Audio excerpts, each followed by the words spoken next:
You're listening to Southeast Radio's Business Matters with Karl Fitzpatrick in association with Wexford Insurances. Challenge us at Wexford Insurances 0818 31 30 30.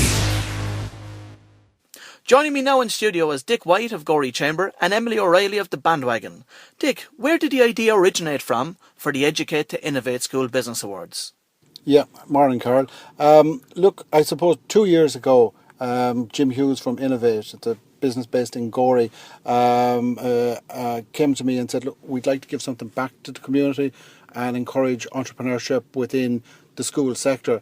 We had an idea, Jim had the money, we went down to the community school in Gorey, we put a concept to them and they trialled it last year for us and it seemed to work. And then this year then we rolled out our Educate to Innovate School Business Awards. It's focusing on North Wexford and South Wicklow. It's 4 schools, Coláiste de Breed in Carnew, FCJ in Bunclody, St Mary's in Arklow and Gorey Community School. So what's the Chamber's involvement in this? Basically, we manage it, or we promote it, we provide the mentors and we run the whole programme right through up until May of the transition year. That was sort of the gap that was in the enterprise programme within the schools, according to the teachers, that some of the enterprise programmes finished in January, February time. And this Educate to Innovate system encouraged the projects to continue further into the school year, right up to the school judging and then on to the final night itself. So the guys that you're dealing with are all in transition year, and their job really is to develop a business concept throughout that year as a project. From your experience this year and last, what's the quality of business project like? It's excellent. I mean, this year the programme, we were actually blown away by the quality of the project. We had 9 finalists on the night. They ranged from the Bandwagon Emily and Mihal that you have here this morning, right through to a cupcake, Little Taste of Heaven out of Arklow. There were a variety of different projects, but the quality was excellent. And look, on the actual final night, Carl, if you had been there, you would have left that evening with a buzz and a real sense that, you know, the future is in capable hands. What were the judges looking for from these particular projects? We had 4 criteria. We looked for sustainability, growth potential, employment creation and a green awareness within it.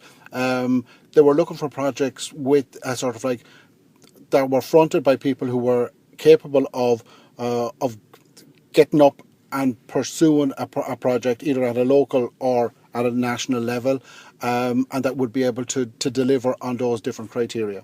Also joining me here in studio is Emily O'Reilly, the winner of this year's award for the Educate to Innovate School Business Project, and her business was called the Bandwagon. Good morning, Emily. Maybe start by telling me a bit about your own background, please. Hey, good morning, Carl. Well, I'm 16 years old and I'm from Tinahely and I go to school in Coláiste de Breed in Carnew.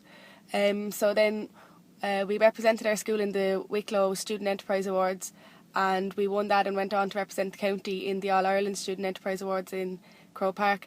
And then we were asked to participate in the competition in Gorey in, I think it was February. And in May we went to Gorey and we won that competition as well, so it was very good. Congratulations. Now the Bandwagon itself, tell me what the concept is all about and where the idea originated from. Well, Carl, at the time bullying was a very topical issue, so from the beginning we knew that we wanted to tackle bullying, as we had a lot of personal experience from bullying. My partner Mihal, his friend had committed suicide from bullying at the time, and also the Gallagher sisters had also committed suicide due to bullying. So we knew that wristbands were a great way of portraying a message, and they were very popular amongst young people. So we thought the idea was absolutely perfect, so we set up our business surrounding this social issue. So you had a concept. What was the next step in relation to it? Well, we wanted to go straight to the top. So what we done is we contacted the head child welfare officer of the GAA, Mr. Grode of Whaleheacle, and we told him about our initiative, and he seemed very keen to work with us. So he came down to the school, we told him about our campaign, and he asked us to work with him for the country's first ever anti-bullying campaign by a sports association. We also appeared on the RTE News. We appeared on the GAA newsletter, which goes to over 2,500 clubs and 5,000 email addresses as well. That was a great start to it. And I know there's also been some communication between yourselves and IRFU and the FAI in relation to the concept, and they're very, very interested in running it out through their own association. Tell me about the enterprise programme itself. I know it's driven through the local Wexford County Enterprise Board. What type of support do the Enterprise Board provide you during the course of the enterprise programme year? They gave us a lot of support, actually. They helped us a lot with our marketing and how we look and how we get out there to the public. They helped us with our stand for the day in the All-Ireland, and they also gave us a lot of advice on how to promote through Facebook and Twitter and those social networking sites. They're very effective for the young people, and our target audience was more so the young people as well, so that was really helpful as well. Tell me this, had you an original flair for business? Was it something you had in your own head over the last couple of years that it might be something that may have been of interest to you? At the start, no, because from first to third year, the junior cert, I didn't like business one bit. But I didn't like the theory bit, but the practical bit I loved. I'm a person that likes to get my head down and get stuck in, and I'm quite a determined girl as well, so I wanted to go straight to the top and get our business out on a national level, and talking in public as well. That was really good, and that really upped my confidence as well, so I really enjoyed it. Emily, what did you learn from the overall experience? Well, I wouldn't have spoken in public really before we entered the competition, and I also learned that negotiation and communication skills, they're vital for a business to be a success, and I also learned that market research is really important for a business as well. The business model in brief, Emily, is you go to the sports organisations, you promote the fact that you want to combat bullying through a message on a wristband and get everyone within their sports organisation to wear these. You're hoping then that the sports organisations will order these for their own members. There was a requirement for you to identify and research suppliers. How did you do that? Well, we researched local companies that supplied the silicone wristbands, and we couldn't find one either locally or nationally, so we had to go overseas to find a supplier, and we eventually found a supplier in the UK. Has this entire experience changed your perspective on business, Emily? Yeah. At the start, I had no interest in business from a theory point of view, but once I got my head down and I got stuck into the practical part of it, I absolutely loved it. Like from first to third year, I didn't really enjoy the theory part of business, and it wasn't really my strongest subject either. But once I got to the practical side of it and I got my head down and I used all the skills that they had talked about from first to third year and I put them to use, I really seen how business actually works, and I really enjoyed it then, so it was really good. You also had the benefit of working with a Wexford County Enterprise Board mentor and a number of mentors through Gorey Chamber. Tell me about that experience. That was a really great experience. They provided with a lot of help and advice and focus as well, and they helped us realise like what our main priorities were for market research and promotion and our display as well. So that was really helpful for us as well. The Enterprise programme in transition year in schools throughout the country is a very useful initiative, but what we find is that most of the projects that take part within this programme die off afterwards. What's the future for the Bandwagon?